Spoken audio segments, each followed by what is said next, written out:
Good evening. My name is Dr. Samuel Irving, a licensed clinical psychologist specializing in family dynamics, anxiety disorders, and behavioral analysis. Over the course of my career, I've worked with countless individuals and families to address parenting behaviors that, while rooted in care and concern, can unintentionally hinder a child's emotional growth and autonomy. Among the many cases I've encountered, Marissa Benson stands out as one of the most intriguing individuals I've ever worked with. I was contacted by Freddie Benson, a thoughtful and insightful young man who expressed growing concerns about his mother, Mrs. Marissa Benson. Along with his close friend Carly, Freddie described a parenting style that had become increasingly invasive and controlling, particularly affecting his personal and social life. While he acknowledged his mother's love and good intentions, he felt her actions were beginning to strain their relationship and hinder his ability to establish independence. After several sessions with Mrs. Benson, she agreed to participate in a more comprehensive study to help her better understand her actions and their impact on those around her. With the full consent of Mrs. Benson and her son, Freddie, discrete surveillance cameras were installed in approved areas of their home and immediate surroundings. These cameras remained active for 2 years, capturing candid moments of her daily interactions. The purpose of this observational study was to objectively assess Mrs. Benson's behaviors in real-life scenarios, providing a deeper understanding of how her actions reflect her inner fears, motivations, and relationship with Freddie. While the findings are both fascinating and complex, they reveal valuable lessons about love, control, and the challenges of caregiving. In this analysis, I outline specific observations, provide a psychological analysis for each, and conclude with recommendations for moving forward. To gain a deeper understanding of Mrs. Benson, I have identified these specific clips. Each captures a key moment, revealing unique aspects of her personality and the dynamics of her relationships. Let's begin with the first. Let me rub some cream on your wart. Ooh, that'd be nice. Mom, are you down here? Hi, baby, are you all right? Oh, no. This interaction highlights two psychological patterns at play. Mrs. Benson demonstrates signs of caregiving addiction, deriving purpose and validation from nurturing others, even when it's not her primary role. On the other hand, Freddie's exaggerated behavior reflects the consequences of an enmeshed parenting style, fostering an unhealthy dependency on his mother's attention. Her dedication to Lubert, symbolized by the wart cream, represents her compulsive need to care for someone, especially as Freddie begins to pull away. This caregiving becomes a way for her to maintain control and purpose in her life. Freddie's dramatic self-harm attempt is rooted in jealousy and a fear of losing his mother's attention. Years of enmeshment have conditioned him to associate her care with love and validation, creating an unhealthy cycle where he struggles to find independence. Our next clip provides further insight into Mrs. Benson's perfectionist tendencies and her heightened sensitivity to disorder. While seemingly trivial, this moment reveals a deeper psychological pattern that shapes how she interacts with her environment and others. Why is the counter wet and sticky? Oh, well, I had to... Wet and sticky is very icky. Sticky and wet makes mommy upset. This behavior is characteristic of obsessive-compulsive personality disorder, OCPD, particularly her strong aversion to disorder and messiness. Her exaggerated reaction to a minor spill and her need to address it with a structured rhyme suggest a coping mechanism for her discomfort with unpredictability and imperfection. The rhyme serves as a way to externalize her frustration and regain control of the situation. For someone with OCPD traits, even small disruptions, like a sticky counter, can feel overwhelming and require immediate correction. While seemingly harmless, these overreactions can create tension in her relationships, as others may perceive her behavior as overly rigid or critical, as demonstrated by Spencer's bemused expression in this clip. Our next clip illustrates Mrs. Benson's persistent need to maintain control, even in situations where boundaries and independence should take precedence. This moment highlights how her well-meaning intentions often conflict with Freddie's growing need for autonomy.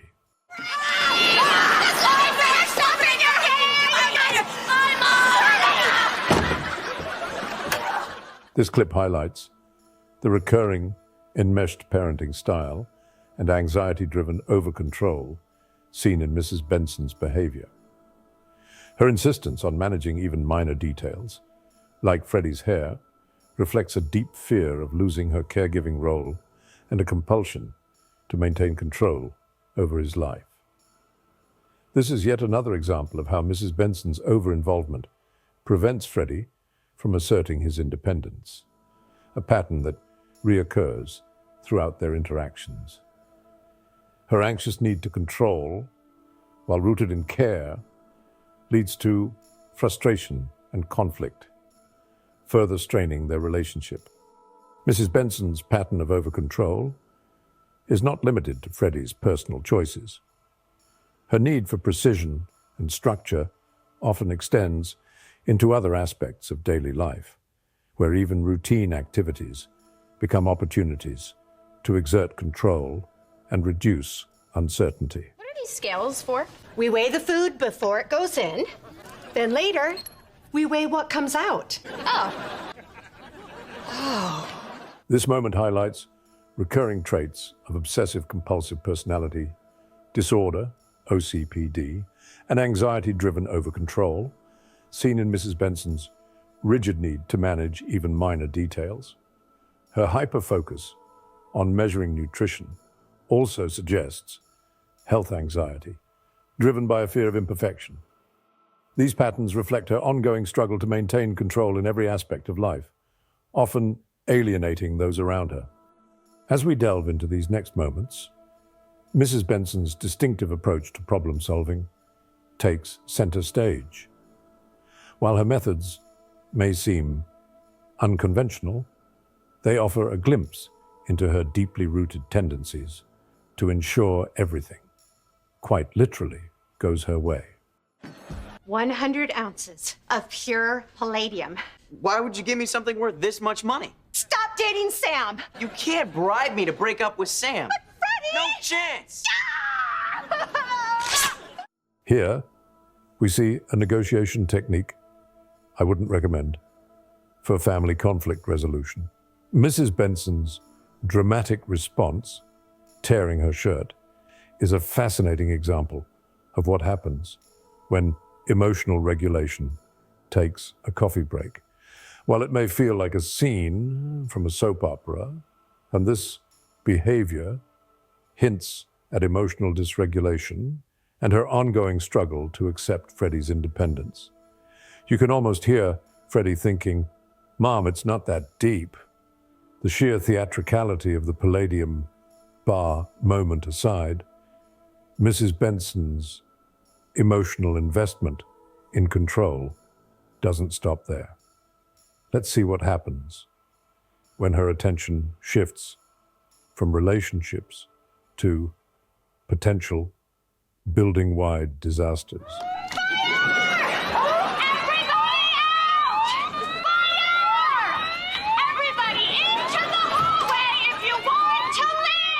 In this clip, Mrs. Benson trades her negotiation hat for a fire marshal's helmet. A fire drill at 2 a.m. might seem excessive, but to Mrs. Benson, it's simply being proactive. This behavior highlights catastrophizing, where she perceives even the slightest risk as imminent danger. To her credit, if there ever is a 2 a.m. fire, the neighbors will probably thank her, right after they stop glaring at her through their windows. While these moments lean into the dramatic, and occasionally the absurd, they reveal consistent themes: emotional reactivity, a persistent need for control, and a tendency to manage stress through over-preparation. Mrs. Benson's actions, though extreme, reflect a genuine concern for those she loves, albeit wrapped in a layer of chaos and sleepless nights. Her psychological profile is nothing short of complex, much like the woman herself. Based on the behaviors observed, my official diagnosis includes traits consistent with obsessive-compulsive personality disorder, OCPD, reflecting her rigid need for order and control, and generalized anxiety disorder, GAD, indicated by her persistent and excessive worry about various scenarios, including Freddie's safety and future.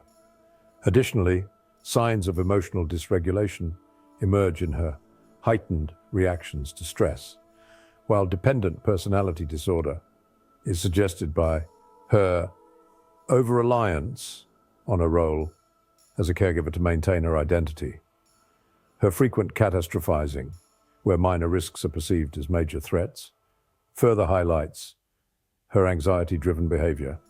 Finally, her enmeshed parenting style remains central, as it inhibits Freddie's independence while reinforcing her emotional dependency on him.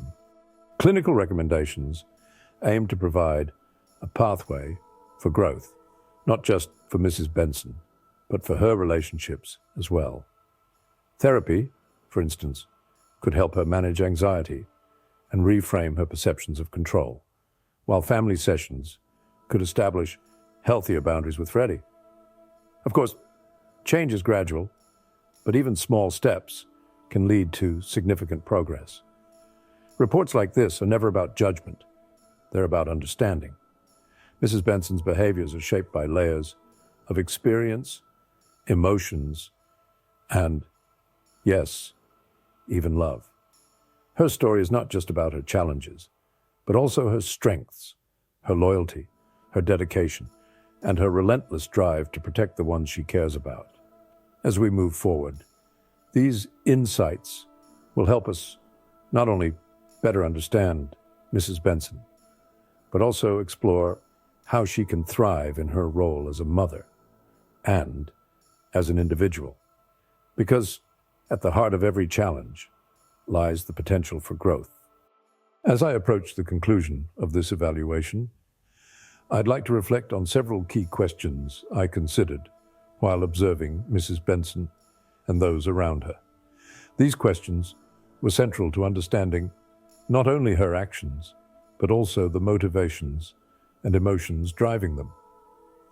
First, does Mrs. Benson's behavior truly stem from overbearing control, or is it a misguided expression of love? Observing her patterns, it became clear that her actions, while sometimes excessive, are rooted in a deep fear of uncertainty and a desire to protect Freddie from harm. Her over-involvement isn't a lack of trust. It's an overcompensation for her own anxiety. Another question that surfaced repeatedly was how Mrs. Benson's behavior impacts those around her. Does it foster dependence, or does it encourage resilience in unexpected ways? While Freddie often struggles with asserting his independence, there's an undeniable strength he's developed in navigating his mother's intensity. This duality is a key part of their dynamic. Now, to address a common misconception, is Mrs. Benson a mother? While the term may capture the humor in her actions, it oversimplifies the complexities of her personality. Yes, her behaviors often fall into enmeshment, but labeling her in this way risks ignoring the genuine care and sacrifice driving her actions. To put it plainly, Mrs. Benson is not just a caricature of an overprotective parent. She is a woman navigating her own anxieties while trying, perhaps too hard, to do what she believes is best. Finally, what does this all mean for Mrs. Benson moving forward? It's clear that her journey isn't just about loosening her grip on control, but also about addressing the anxieties and fears that fuel it.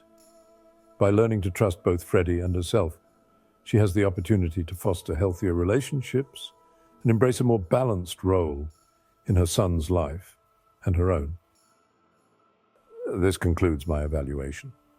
I want to extend my gratitude to Marissa Benson and Freddie Benson for their cooperation throughout this process.